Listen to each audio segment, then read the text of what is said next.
आज की कहानी है मैं इंतजार करूंगी मौत के बाद भी।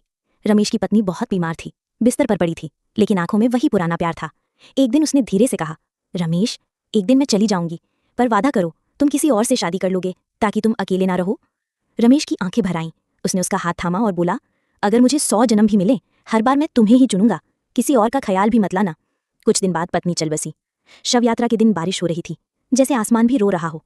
रमेश चुप था, रोया नहीं, बस उसकी आंखों में एक सूनापन था, जैसे कुछ भीतर ही मर गया हो। हर दिन वो कब्र पर जाता, मिट्टी को छूता, पर मिट्टी कभी सूखती ही नहीं थी। दिन बीतते गए, मौसम बदला, पर मिट्टी हमेशा गीली ही रहती थी। रमेश हैरान था, इतने दिन हो गए पर ये मिट्टी सूख क्यों नहीं रही। एक दिन वो कब्र से वापस लौट रहा था, तभी उसने देखा एक लड़की चुपके से कब्र पर पानी डाल रही थी। रमेश हैरानी से बोला, अरे तुम ये क्या कर रही हो। वो लड़की उसकी पत्नी की छोटी बहन थी।